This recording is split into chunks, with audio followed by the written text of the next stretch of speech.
warahmatullahi wabarakatuh. Selamat sejahtera dan salam madani. Bak kata pepatah, tak kenal maka tak cinta. Izinkan saya memperkenalkan diri. Nama saya Nuha binti Ahmad Aizuddin. Saya berumur 12 tahun. Saya belajar di SK Beladau Kolam yang terletak di daerah Kuala Terengganu. Kod sekolah saya ialah TBA 3064. Hobi saya ialah membaca buku dan menonton televisyen. Cita-cita saya sebagai peguam. Hari ini saya berbesar hati untuk membicarakan sebuah buku yang sangat penting bertajuk Institut Jantung Negara yang ditulis oleh Nurul Ula Aisyah.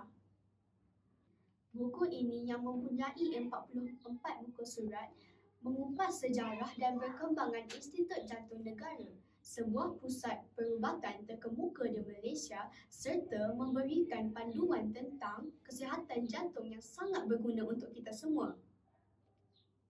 Dalam pembentangan ini, saya akan mengupas tentang sinopsis buku serta berkongsi pendapat tentang pentingnya sebuah Institut Jantung Negara untuk rakyat di Malaysia.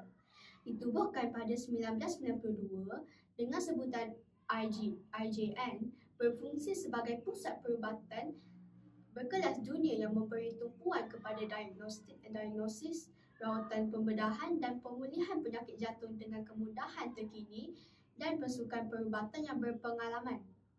IJN menawarkan kos perubatan yang bersesuaian dengan taraf kehidupan serta berbincangan yang tulus dengan pihak pesakit.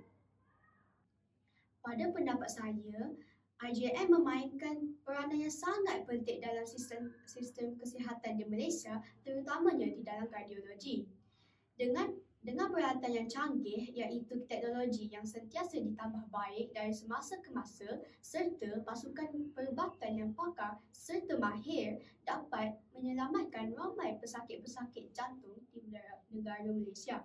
IJN telah mencapai tahap tertinggi dan menunjukkan kejayaan yang besar dan jelas serta membanggakan pihak perubatan di Malaysia. Saya memilih buku ini kerana memberi banyak info-info tentang perubatan di IJN. Buku ini juga mudah dibawa ke mana-mana dan memberi info-info berguna tentang kelebihan serta kepentingan kesihatan jantung di negara kita. Sekian, terima kasih.